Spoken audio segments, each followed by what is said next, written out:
Hello মামা। হ্যাঁ ভাগ্নে বল। মামা একটা খারাপ খবর আছে। কি হয়েছে কি রে? ওই যে মেয়েটাকে নিয়ে পালিয়ে যাওনি মামিকে, ওই মামির স্বামী এসে পার্টি অফিসে। হোয়াট? কি বলছিস কি তুই এসব?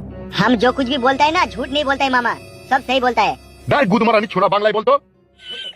বলছি যে মেয়েটাকে নিয়ে পালিয়ে গেছে ওর স্বামী পার্টি অফিসে এসে এদিকে কালু ভাইয়ের কাছে বিচার চাইছি। তাই নাকি? মিছু করি না সত্যি করি? সত্যি করে গো মামা। কি হয়েছে কি গো?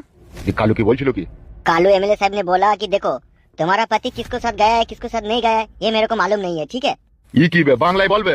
এমএলএ সাহেব বলছে যে তোমার বউ কার সাথে গেছে কি না গেছে এসব আমি জানিও নি আর এসব আমি দেখেও নি। তারপর কি বললো? তখন ওই নারিয়া বেগমের স্বামী তখন বলছে জি আপনার দলের লোক আমার বউকে নিয়ে গেছে, আপনাকে এনে দিতে হবে যেমন করেই হোক। আমি আমার বউকে ছাড়া বাঁচতে পারবো না, আমার বই আমার জীবনের সবকিছু। শালাকে জুতি করে মারতে পারিনি। তুমি তো মুখে বল দিচ্ছি গো মামা, সেই লোকটা যা কাঁদছিল আমারই মায়া লাগছিল। কি? কিছু লাই কিছু লাই। কি হয়েছে কি গো? মামি না কে গো মামা? হ্যাঁ রে হ্যাঁ, তোর মামি। ওই একবার দাও একটু কথা বলি। পরে বলবি পরে বলবি। বেশ ঠিক আছে, এখন রাখ, আবার কোনো খবর এলে আমাকে ফোন করবি। বেশ ঠিক আছে।